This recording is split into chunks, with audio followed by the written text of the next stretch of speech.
तो जो आदमी पे वो टैक्स लग रहा है वही आदमी वो टैक्स पे करेगा, that is a direct tax. So our direct tax is generally a tax paid directly to the government by the person whom it is imposed, जिसके ऊपर वो टैक्स लग रहा है. जैसे income tax, your income you पे tax. करण रवानी पे tax लगा तो वो जाके सरकार को टैक्स भरेंगे. करण रवानी की जगह सरी बनवर नहीं भर देगा. कॉर्पोरेशन टैक्स, कोई कंपनी है जो कॉर्पोरेट प्रॉफिट्स कमाया, दे पर directly pay taxes. Wealth tax बताएंगे, वेल्थ टैक्स क्या है. Your wealth you directly pay to the tax. Wealth पता है पहले क्या था, कि पहले ऐसा था कि अगर आपके पास संपत्ति है, मतलब कुछ भी है, संपत्ति है, मतलब आपके पास गाड़ी है, बंगला है, जमीन है, जायदाद है, और वो 30 लाख से ज्यादा है, तो सरकार उसके ऊपर 1% और टैक्स ऐसे ही लगा देती थी. इनकम टैक्स वगैरह तो जो दे रहे हो दे रहे हो, आपके पास इतना संपत्ति है 30 लाख से ज्यादा है, तो 30 लाख अगर है या उससे ज्यादा है तो 1% उसके ऊपर टैक्स दो सरकार को. तो कितना 30 लाख का 10%, 3 लाख 30,000 रुपए. वो भी सरकार को ऐसे ही टैक्स देना पड़ेगा. मान लीजिए आपके पास जमीन है, आपके पास गाड़ी है, बंगला है, कुछ भी है, वो आपको फिक्स प्रॉपर्टी, बट उसके ऊपर भी सरकार टैक्स लेती थी. कैपिटल गेन्स टैक्स, इसको भी देखेंगे. Value your asset increases you पे टैक्स. कैपिटल गेन टैक्स ऐसा है कि मान लेते हैं एग्जांपल पे, ठीक है, ये है हमारे यहाँ डॉली कुमारी जी, ठीक है. अब डॉली कुमारी जी क्या किए कि अभी स्टूडेंट है, अब अच्छी जॉब लग गई, तो वहां पे सेक्टर 4 के बगल में गए तो खाली जमीन था, तो उन्होंने जमीन खरीद ली. ठीक है, जमीन खरीद लिया. अब जमीन उन्होंने खरीदा, मान लेते हैं कि 10 लाख के ऊपर जमीन खरीदा. ठीक है, अभी जो सरकारी का अभी जो करंट है 2018-19 में जो चेंज हुआ, मैं उसके हिसाब से बता रहा हूँ. ठीक है, जो चेंज हुआ उस 10 लाख के वो जाके जमीन खरीद लिए. ठीक है, बहुत बढ़िया जॉब लगी है, 20 लाख पैकेज की कॉलेज से. ठीक है, और 10 लाख की जमीन खरीद ली. अब उन्होंने क्या किया, 2 साल वो जमीन रखे, 24 महीने तक. 2 साल के बाद उन्होंने लगा अरे यार मैं तो बोकारो आती नहीं हूँ, कहाँ सिंगापुर घूमती हूँ, लंदन घूमती हूँ. ठीक है, तो एक काम करते हैं, कौन वो जमीन देखेगा, कोई हड़प लेगा, तो मैं जाके जमीन बेच देता हूँ. ठीक है, तो वो वापस इंडिया आए और जो 10 लाख में जो जमीन खरीदी थी वो 20 लाख में बेच दिया 2 साल बाद, या 15 लाख में बेच दिया. तो 15 लाख में बेच दिया तो क्या 5 लाख का फायदा हुआ उनको? 5 लाख का फायदा हुआ ना साहब. सरकार बोलेगी अरे अरे डॉली जी आपको 5 लाख का फायदा हो गया, वाह क्या बात है, तो हमको 20% टैक्स दो, हमको 20% टैक्स दो साहब. 5 लाख का 20% कितना हो गया? 1 लाख. 1 लाख, 1 लाख हुआ ना है. हाँ सर. तो वो हाँ डॉली सर, कुमारी इसलिए ने ज़मीन सरकार, बेचने में कम रेट बताता है सब. मैं फेयर की बात कर रहा हूं कि आपने 10 लाख में जमीन खरीदा, 15 लाख में बेच रहे हो, सरकार को बताया 15 लाख में मैंने बेचा है जी, तो 5 लाख का मुझे फायदा हुआ, सरकार आके बोलेगी हमको 20% टैक्स दो. ठीक है, ये है capital gain tax. Capital gain tax भी 2 तरह के होते हैं, एक होता है शॉर्ट टर्म कैपिटल गेन, एक है लॉन्ग टर्म कैपिटल गेन. तो जो भी कैपिटल मतलब कैपिटल का मतलब समझ रहे हो ना, जो फिक्स एसेट है आपका, जैसे लैंड है, जैसे आपका बिल्डिंग है, जैसे आपका सोना है. ठीक है, ये आपके एसेट्स हैं, तो वो कैपिटल ने आप लगाया है, मतलब वो 2-4 रुपए में आपके नहीं आई होगी, या आप हर 2 महीने पे जमीन खरीदते नहीं फिरते होगे. आपने, आपको वो इन्वेस्टमेंट है 5 साल में एक बार होगा, 10 साल में, मतलब मोर देन ईयर उसके लिए आप खरीद रहे हो, वो आपका कैपिटल इन्वेस्टमेंट है, तो उसके ऊपर जो गेन्स होगा वो कैपिटल गेन्स है. शॉर्ट टर्म कौन सा? अगर 24 महीने से कम उसको रख रहे हो, मतलब मान लेते हैं कि ये दिव्यांशा गुंजन ने गए और बोकारो मॉल में तनिष्क पे गए और 5 केजी सोना खरीद लिए. ठीक है, तो वो उसकी एसेट हो गई, कैपिटल हो गया. अगर उसको 24 महीने से पहले ही वो जाके बेच देती हैं फिर डॉली कुमारी जी को कि लो भाई मुझे तो अब सोना पहनने का मन ही नहीं है, ठीक है मैं तो नहीं पहनता सब गहने वहने जेवरात, तो तुम रख लो, तो वो जो उसको बेच दिया तो उसमें 15% टैक्स लगेगा जो गेन हुआ. मान लेते हैं कि उन्होंने 5 लाख का सोना खरीदा था और 10 लाख में वो सोना बेच दिया 24 महीने के अंदर, तो वो जो 5 लाख का फायदा हुआ उसके ऊपर सरकार 15% टैक्स चार्ज करेगी, उसको बोलेंगे शॉर्ट टर्म कैपिटल गेन. और अगर 24 महीने के बाद से बात करेंगे, वो जैसे जमीन वाला एग्जांपल बोले कि 24 महीने बाद वो बेच रहे हैं, तो उसको सरकार मान लेगी लॉन्ग टर्म कैपिटल गेन और उसके ऊपर 20% टैक्स लगा देगी. ठीक है, सिक्योरिटीज ट्रांजैक्शन टैक्स ये है आपका मेनली, जनरली आप अगर म्यूचुअल फंड में ये करते हैं या आप शेयर बाजार में ट्रेड करते हैं, तो वहां पे एक सिक्योरिटी ट्रांजैक्शन टैक्स, जिसको एसटीटी बोलते हैं, वो सरकार चार्ज करती है, एसटीटी. ठीक है, अब indirect tax. And indirect tax is an indirectly paid by the customers. जैसे पिछले दिन बात किए थे कि कस्टमर कैसे पे करता है, जैसे जीएसटी का वो अब देखे थे कि सबसे एंड गेम का जो जो कंज्यूमर है, जो वो शर्ट खरीदने गया था वो मॉल से, प्रवीण या कौन था जो खरीदने गया था, उसको सारा टैक्स का वो बियर करना पड़ता है, मतलब ही विल पे, क्योंकि जो भी एक्साइज ड्यूटी लगा या जो भी लगा, ठीक है, वो कंपनी तो देती नहीं, कंपनी आपसे वसूल कर लेती है, क्योंकि वो इनडायरेक्ट रूप से है। So government taxes and government taxes goods and services on manufacturer, seller, service provider pay the taxes, but at the end the consumer, वही आम जनता वही पिसाता है। They increases the prices to recover taxes, thus indirectly consumers end up paying taxes, जो मैंने बात कह रहे थे। They increases the prices, tax का अगर वैल्यू सरकार बढ़ाती है तो ये क्या करते हैं, ये चीजों के दाम बढ़ा देते हैं, खुद टैक्स का बोझ नहीं बियर करते हैं, क्योंकि ये टैक्स किससे रिकवर करते हैं, indirectly to the consumer, and of the paying taxes. In effect tax is shifted from one tax payer to another by way of an increase in the price of the goods and services. समझ में आई बात? Yes sir. जैसे मैं अच्छा sir, एक question है sir मेरे पास। हाँ बोलो बोलो बोलो। सर आप बोले कि 5 लाख का सामान अगर 10 लाख में बेचेगा तो गवर्नमेंट को होना पड़ेगा टैक्स, ठीक सर? अगर हम 5 लाख का सामान अगर 3 लाख में हम उसको बेच दिए तब सर? तब नहीं, तब तो सरकार को तो गेन कहाँ हुआ, मैंने क्या लिखा है ऊपर, मतलब क्या gain tax, capital gain tax. Gain होगा तो अगर आपको भाई तुम गेन होगा तब सरकार को देंगे टैक्स, जब लॉस होगा तो फिर हम, तो फिर सरकार तो हमको फिर वो देगी, टैक्स देगी। इसको बचपन में बोलते थे ठेंगा, ठेंगा दिखाना, ठीक है? तो भारत सरकार आपको ये दिखाएगी। क्लियर है? इससे आगे मैं आपको और कुछ नहीं बोलूंगा। क्या अगर आपको लॉस हुआ तो मोदी जी देश के नाम संबोधन पे आके तो इतना बोल देंगे कि हमको दुख है प्रवीण जी या करण जी, आपको लॉस हो गया, इससे तो मैं कुछ नहीं कर सकता। और अगर आपको गेन हुआ है 5 लाख के ऊपर, तो सरकार बोलेगा निकाल पैसे 20%, अगर कैपिटल गेन है, और अगर शॉर्ट टर्म कैपिटल गेन है तो 15% निकालो भाई, जेब हल्का करो अपना। समझे?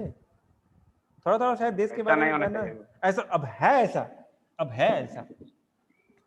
अगर आपको लॉस हुआ तो सरकार बोलेगी खरीदने का जरूरत था, क्यों खरीदते वो बंजर जमीन खरीदने के लिए? हम बोले थे, हम नहीं वो तो बोले थे कि तुम जाकर जमीन खरीदो बेटा, बंजर जमीन है कुछ भी है, खातेंगे हम और क्या कमाएगा कोई और काम करेंगे हम और खाएगा कोई और। अब नहीं, ये गलत अप्रोच है, ठीक है? सरकार क्या बोलती है, सरकार तो टैक्स पेयर की मनी से चलती है। सरकार क्या बोलती है, सरकार उसी पैसे से तो रोड बनाती है, सरकार उसी पैसे से तो वेलफेयर करती है, सरकार उसी पैसे से तो गरीब कल्याण योजना, दीनदयाल उपाध्याय स्कीम, अन्न योजना, ये सब चलाती है। तो आप सरकार मतलब देश की गरीब जनता के लिए कुछ नहीं करना चाहते? ऐसा कैसे चलेगा जी? समझे? सर ये जो टैक्स है ये डायरेक्ट टैक्स के अंदर आ जाता है ना? ये सब डायरेक्ट टैक्स है, आपके ऊपर ही लग रहा है, आप ही को देना पड़ेगा, आपके खिलाफ कोई नहीं देगा, बट कंपनी के लिए फायदा देखो। तो सर जो बोलो जो सर आईटी रिटर्न होता है वो, आईटी रिटर्न दूसरा चीज हो गया। आईटी रिटर्न ये हो गया, ठीक है, आईटी रिटर्न ये हो गया, मान लो कि मैं 10 लाख रुपए मेरी सैलरी है, ठीक है, मैं 10% टैक्स स्लैब में आता हूँ, ठीक है। अब जैसे मान लो यहाँ पे तो नहीं है ऐसा, बट जैसे कोई भी कंपनी है या कोई भी ऑर्गेनाइजेशन, वो क्या करती है, मेरा जो 10 लाख का कमाई है उसके ऊपर टैक्स डिडक्ट कर लेती है। टैक्स डिडक्ट कर लिया, मान लेते हैं कि मेरा 10% टैक्स था, तो 1 लाख रुपए सरकार को टैक्स दे देती है, ठीक है। अब सुन लो अच्छे से, अब मैं दिखाता हूँ, सरकार कुछ कुछ छूट देती है, फॉर्म 16D हो गया, फिर 80C हो गया, ठीक है, ऐसे कुछ कुछ प्रावधान है। मैं तो मान लो कि मैंने LIC में साल का 2 लाख रुपए इन्वेस्ट करके रखा है, ठीक है, मेरी जीवन बीमा करवा के रखी है, या मैंने हेल्थ इंश्योरेंस लेके रखा है, या मैंने कुछ मेरे भाई के नाम पे एजुकेशन लोन लेके रखा है, ठीक है। तो सरकार क्या करती है, इन सब जगह पे सरकार आपको छाड़ देती है, क्योंकि छूट देती है, क्योंकि सरकार भी चाहती है कि आप इंश्योरेंस करवाओ, ताकि आप मर गए तो आपके फैमिली को कुछ पैसा मिलेगा।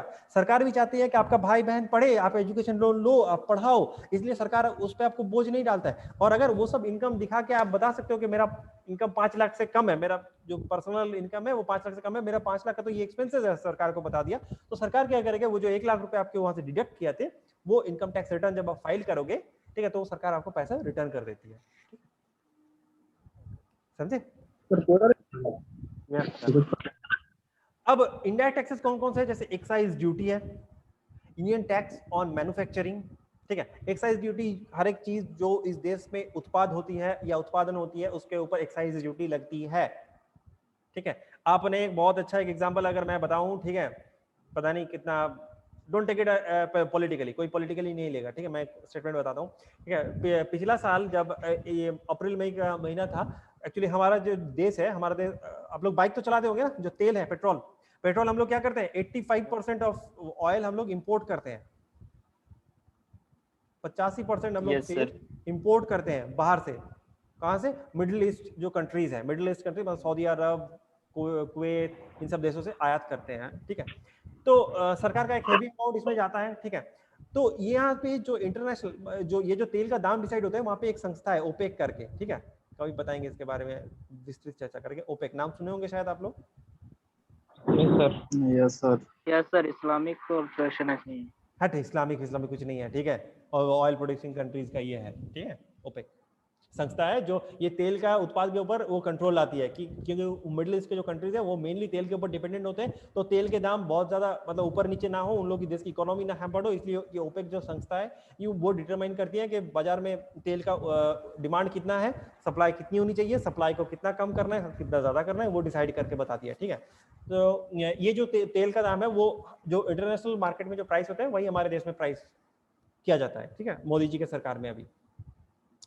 तो पिछला साल जो तेल का दाम हो गया था, तेल का दाम बैरल में होता है, ठीक है, तेल का दाम बैरल में होता है, बैरल मतलब एक बैरल मतलब शायद 167 लीटर ऐसा करके कुछ है, देख लेना, एक बैरल इक्वल टू, तो एक बैरल का दाम पिछला साल कुछ 20 से 30 डॉलर चल रहा था, सॉरी रुपए लिख दिया, 20 से 30 डॉलर चल रहा था, 20 to 30 डॉलर। तब भी हमारे देश में जो तेल के दाम थे, अगर आपने बाइक में तेल भरवाया होगा तो 70 से 80 रुपए चल रहे थे हर जगह पे, डिफरेंट पे, ठीक है, तेल का दाम इतना। अभी शायद तेल के दाम यहाँ पे अब बोकारो में अगर कोई रहते हुए झारखंड में 90 से 92 ऐसे कुछ चल रहा होगा, 90 रुपए, ठीक है। अभी इंटरनेशनल मार्केट में क्रूड ऑयल के दाम कितने हैं ना, $70 पर बैरल है, ठीक है, $70 पर बैरल है, $70, और हमारे देश में है इतना, ठीक है। पिछला साल जब 20 से 30 बैरल डॉलर हो गया था, तब भी सरकार ने दाम नहीं घटाए थे। और अगर मैं 2014 में जब कांग्रेस सरकार गई थी यहाँ से, ठीक है, तो उस टाइम जब ये बहुत महंगाई की मार हुई थी, जब तेल का दाम बहुत बढ़ गया था, 80-82 रुपए हो गए थे, तब इंटरनेशनल मार्केट में तेल के दाम हुआ करते थे 118 बैरल, 118 से 120 इतने डॉलर पर बैरल, मतलब आप देख रहे हो, इससे अभी आधा है ऑलमोस्ट।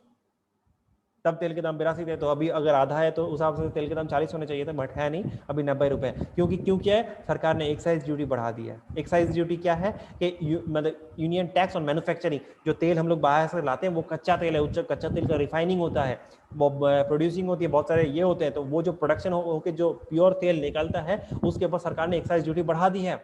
अब ऊपर ने क्या लिखा है कि they increase the prices to recover the taxes, thus indirectly consumer end up paying taxes। जो तेल के जो टैक्सेस के दाम जो सरकार ने बढ़ाए हैं वो कंज्यूमर ही पे करते हैं। करना चाहिए था मुकेश अंबानी जी को, क्योंकि टेक्निकली क्योंकि उनके ऊपर वो टैक्स लगा है, उनके ऊपर टैक्स लगी है वो, और वो टैक्स जनता से वसूलेंगे, सिंपल है, समझ गए ना। कस्टम ड्यूटी क्या है, the union tax on imports and imports, ठीक है, हमारे देश में जो आयात निर्यात होता है उसके ऊपर कस्टम ड्यूटी लगती है। सर्विस टैक्स, एक यूनियन टैक्स ऑन सर्विसेज, जो भी सर्विस आप लेते हो, चाहे वो एजुकेशन लो, चाहे वो हॉस्पिटल का सर्विस लो, चाहे आप रेस्टोरेंट का सर्विस लो या फोन का सर्विस लो। सेल्स टैक्स और वैट, ये स्टेट लगाती है, state level tax on sale of goods that why prices of petrol in different in all states, ठीक है। ये सर, बोलो सर वो टेक्निकली आप बोल रहे हैं कि मुकेश अंबानी को पेड करना चाहिए था टैक्स, तो फिर ऐसा अनफेयर टैक्स क्यों हुआ, मतलब कंज्यूमर को क्यों पेड करना पड़ रहा है?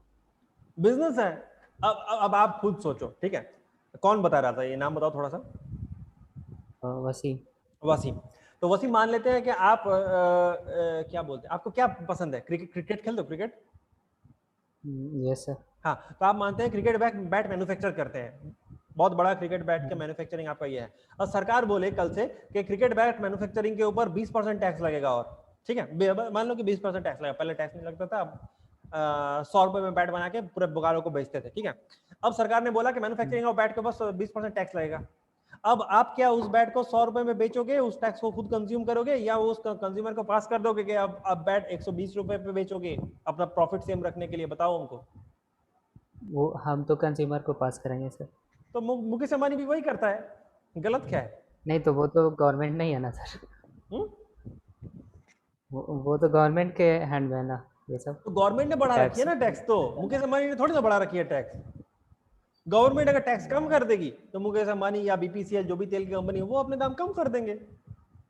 जैसे मैंने बोला आपने 100 रुपए में बैट का मैन्युफैक्चरिंग करते हो, अब सरकार ने आपके ऊपर 20% टैक्स लगा दिया तो आप 120 रुपए में ना बेचोगे, खुद के जेब से थोड़ी ना दोगे, पेट काट के नहीं दोगे, आप कंज्यूमर से वसूल लोगे जो भी बैट खरीदना आता है। समझे ना मेरी बात।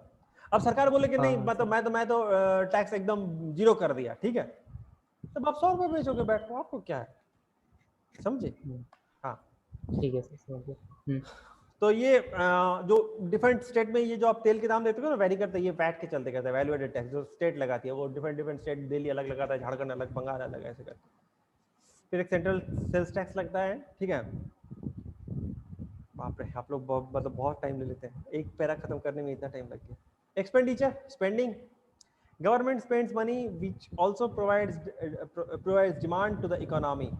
देखो अभी क्या है, अभी क्या अगर 2021 मई का अगर इकोनॉमी बात बोले तो इकोनॉमी में भी डिमांड है नहीं, इकोनॉमी में डिमांड नहीं है क्योंकि लोगों के पास अभी बहुत नौकरी जॉब लॉस हुआ है, ठीक है, लोगों की सैलरी कट हुई है, ठीक है, बहुत लोगों के मतलब रोजी रोजगार छीन गए क्योंकि जो भी मजदूर थे वो सब वापस आ गए हैं, ठीक है, उनके पास खाने के लिए पैसे नहीं है, तो आप स्पेंडिंग तो करोगे नहीं ना। मतलब मान लेते हैं कि पहले शिवम कुमार हर महीने 2 शर्ट खरीदते थे, अभी मान लेते हैं कि ये कोरोना आपदा काल में उनके, मान लेते हैं कि शिवम कुमार जॉब करते अच्छा जगह, उनके जॉब में 50% सैलरी कट हो गई है, ठीक है, अब 2 शर्ट तो अफोर्ड नहीं कर पाएंगे ना, तो मार्केट में डिमांड अगर पहले वो 2 शर्ट की जनरेट करते थे तो अब वो 1 शर्ट की करेंगे, तो मार्केट में डिमांड ऐसे ऐसे और कम होता जाता है कंपाउंडिंग इफेक्ट में।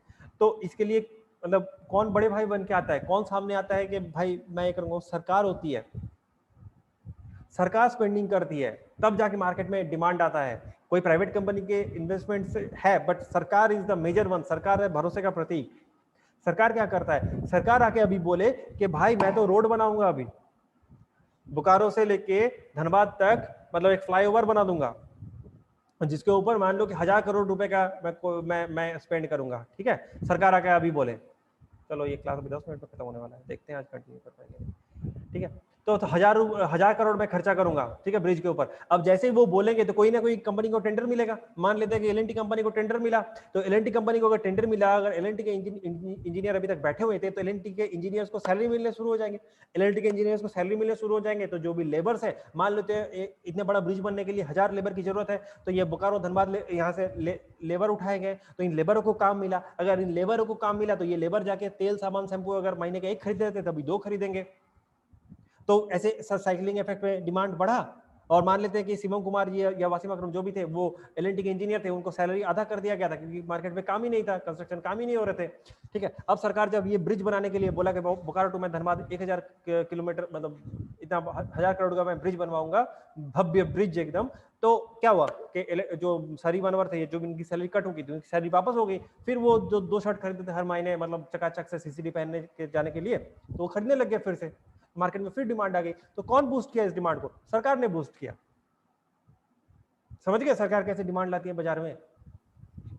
Yes sir, yes sir. हाँ बट अभी इस टाइम 2021 मई में हमारी वर्तमान सरकार ऐसी कुछ करती हुई दिख नहीं रही है, हालांकि वो हमारी पार्ट नहीं है। If the government decides to spend money more by borrowing, it increases aggregate demand and it is known as the expansionary fiscal policy. अब क्या होता है, सरकार के पास पैसा कहाँ है, हमारा सरकार गरीब सरकार है भाई, ठीक है, सरकार के पास आमदनी अट्ठा नहीं है, खर्चा रुपया है। सरकार क्या करती है, सरकार उधारी करती है। सरकार उधारी किससे करती है, सरकार हो सकता है कई देश के बैंक से उधार कर ले, मतलब स्टेट बैंक से उधार कर ले, कई बाहर के बैंक से उधार कर ले, या वर्ल्ड बैंक से डिमांड कर ले, आईएमएफ से पैसा ले आए, ठीक है, कहीं से सरकार पैसे लेके आएगी। अब सरकार पैसे लेके आएगी, सरकार को तो ब्याज भरना पड़ेगा, तो सरकार का ये ब्याज पे कितना पैसा आता है, एक दिन वो बढ़िया से मैं नेक्स्ट क्लास में बताऊंगा, ठीक है, कि सरकार, ये थोड़ा सा 2-3 क्लास चलेगा हमको लगता है, फिर थोड़ा लंबा जाएगा। तो सरकार का कितना पैसा वो जो कर्जा का चुकाने में जाता है ना, वो आपको अंदाजा नहीं है।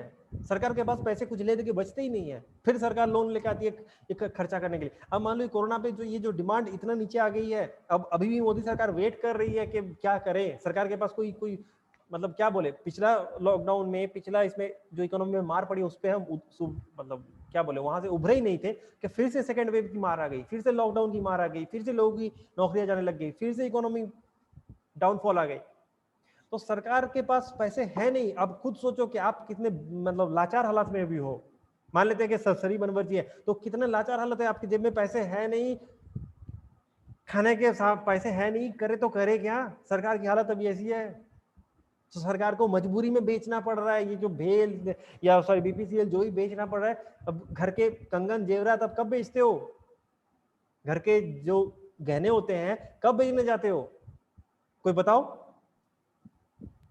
जब पैसे नहीं रहते हैं। जब पैसे नहीं होते, मतलब आपने हर तरफ से कोशिश कर लिया, आपको पैसा नहीं मिला, तब आप जाके घर की जमीन बेचने जाते हो या सोना बेचने जाते हो। तो सरकार अभी क्या कर रही है, सरकार अभी घर की चीजें बेचने जा रही है। क्यों? क्योंकि सरकार के पास बेचने के दिन आ गए हैं, चारा नहीं बचा सरकार के पास, कितने बोरो करेगी। कुछ हुआ होगा ना सर गवर्नमेंट में? क्या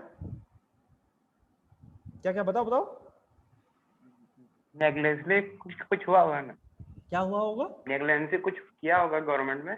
अब नेग्लेंसी सर, नेग्लिजेंसी क्या हुआ था वो हमको नहीं पता। मैं अभी जो करंट सिनेरियो है वो आपके सामने रख रहा हूँ, जो करंट सिनेरियो है। और मैं सिनेरियो आपको उठा के दिखाऊंगा कि बजट का डाटा से ही मैं बात कर रहा हूँ। मैं हाइपोथेटिकल कोई न्यूज चैनल एंकर नहीं हूँ, ठीक है, कि चिल्लाऊंगा, ऐसा नहीं है। मैं जो डाटा सीतारमन जी ने दिया है, निर्मला सीतारमन फाइनेंस मिनिस्टर ने बजट में, उसी डाटा को उठा के मैं बात करूंगा आपसे 1 या 2 क्लास के बाद, ठीक है। बेसिकली कॉन्ट्रैक्शन पॉलिसी क्या है, इंक्रीजेस द टैक्सेस। अब सरकार क्या कर सकती है, देखो सरकार के पैसे नहीं है तो सरकार बोरो कर सकती है, और बोरो करके लाके डिमांड जनरेट कर सकती है, तो उसको बोलते हैं एक्सप्लेनेटरी फिस्कल पॉलिसी। और कॉन्ट्रैक्शनरी क्या है कि सरकार बोल दे कि आप पहले अगर आपकी इनकम 5 लाख रुपए थी तो आपको 10% टैक्स देना पड़ रहा था, अभी से आपको 20% टैक्स देना पड़ेगा। ऐसे भी तो सरकार के पास पैसे आ सकते हैं ना, सरकार के पास तो ऐसे ही पैसे आ सकते हैं कि टैक्स, इनकम टैक्स बढ़ा दो, इनकम टैक्स बढ़ा दो। बट अभी तो नौकरियां ही ज्यादा बची नहीं है, तो इनकम टैक्स बढ़ा के फायदा क्या है? सैलरी कट हुई है, जॉब लॉस हुई है, तो कहां से आप टैक्स से भी ज्यादा पैसा ला सकते हो, ठीक है। Slash spending is followed when inflation is high to bring down demand and thus pull down prices, and expansionary policies to prime the economy by creating the demand through decreased taxes and higher spending। और सरकार के लिए ये हमेशा कहा जाता है कि आप टैक्स को बढ़ा के अपनी आपूर्ति करने से अच्छा है आप अपने जेब से खर्चा करो। भले ही आपका कर्ज बढ़ रहा है, बट फिर भी आप अपना उधारी लेके ही खर्चा करो, क्योंकि आप जनता पे टैक्स का बर्डन चढ़ा के वो पैसा लाके फिर फायदा नहीं होता ज्यादा। मतलब मान लो ना कि मैं ही एक आम जनता हूँ, मैं 10 लाख रुपए कमाता था, सरकार पहले 10% टैक्स ले ली, 20% टैक्स ले ली। अब सरकार अगर हमसे ज्यादा टैक्स ले लेगी तो मेरा जो डिमांड है मैं मार्केट में क्रिएट करता था। मान लो कि महीने के नाइक के 4 शूज खरीदा था, अभी 4 शूज नहीं खरीदूंगा, 2 शूज खरीदूंगा, ठीक है।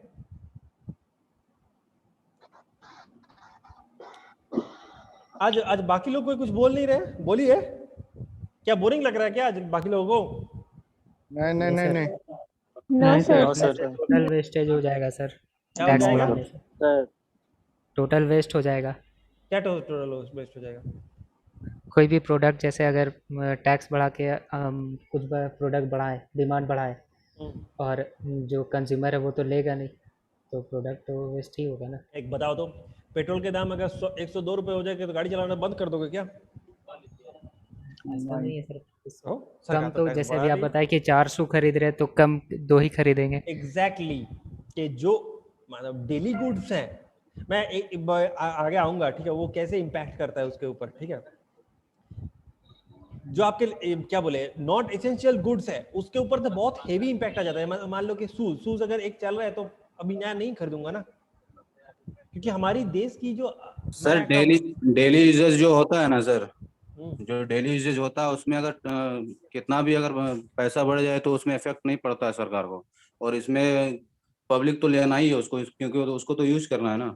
क्यों नहीं समझा, क्या स्टेटमेंट था, सब दोबारा बोलो, नहीं समझे। जैसे सर अगर सब्जी का ही रेट बढ़ जाता है, ठीक है, तो ऐसा तो नहीं है कि इंसान सब्जी नहीं लेगा, वो तो लेना ही लेना है। तो उसमें तो सरकार को कोई फर्क नहीं पड़ता है, इसमें तो पब्लिक को नहीं फर्क पड़ता है। देखो चिकन खाएंगे, जिसको बोलते हैं फूड इन्फ्लेशन, सीपीआई इन्फ्लेशन बात किए थे ना, CPI inflation, consumer price index से इन्फ्लेशन मापती है सरकार, फूड इन्फ्लेशन बात किए थे ना। अब क्या हुआ, जब एक दिन याद करके देखो क्या था, अगर चिकन की इन्फ्लेशन की दाम 2000 रुपए हो जाएगा, ठीक है, मान लो कि अगर फूड इन्फ्लेशन बहुत ज्यादा बढ़ गई, आपको खाने में खर्चा करना पड़ रहा है, तो आप हो सकते हैं कि हर महीने घूमने जाते थे बाइक ट्रिप में दोस्तों के साथ, वो जाना कट कर दोगे कि नहीं कर दोगे? इम्पैक्ट आएगा कि नहीं? कर देंगे। तो सरकार के जो टूरिज्म प्रमोशन है, टूरिज्म बिजनेस पे इफेक्ट पड़ेगा कि नहीं पड़ेगा, बताओ? तो सर सरकार को ये चीज इफेक्ट क्यों नहीं हो रहा सर? पेट्रोल का दाम इतना बढ़ रहा है तो उसको घटा क्यों नहीं रहा जब उसको अरे इफेक्ट हो रहा? क्यों सरकार, अरे बाबा आप नहीं समझे, मैं क्या बोला कि एक चीज को नहीं ना इम्पैक्ट करती। जैसे मैंने बोला कि आपने फूड के दाम बढ़ गए, ठीक है, फूड इन्फ्लेशन दाम बढ़ गए, भिंडी के दाम बढ़ गए, बैगन के दाम बढ़ गए, हो सकता है आप थोड़ा सा भिंडी कम खरीदो, थोड़ा सा बैगन कम खरीदो, बट अगर आपके खाने में बहुत ज्यादा खर्चा हो रहे हैं और आपके मतलब सैलरी एकदम मुकेश अंबानी जैसी नहीं है, नॉर्मल मिडिल क्लास है, तो आप क्या करोगे? अगर मान लेते हैं कि हर महीने आप घूमने जाते थे दोस्तों के साथ बाइक ट्रिप में, तो वो कट कर दोगे, तो फूड इन्फ्लेशन के बढ़ने के चलते हो सकता है कि आपकी ट्रांसपोर्टेशन इंडस्ट्री पे प्रॉब्लम आए। समझ एक गया इंडस्ट्री सर, दूसरे मतलब कि इंडस्ट्री इधर के से साथ जुड़ा उठा हुआ के है। उधर मैनेज कर देना। एग्जैक्टली हो सकता है Yes, sir. आपके लिए फूड्स को सैक्रिफाइस करना ना के बराबर है, आप बिना चिकन रसगुल्ला खाए आपका तो सब फिर ऐसे जिंदगी जीने से तो अच्छा है सर कि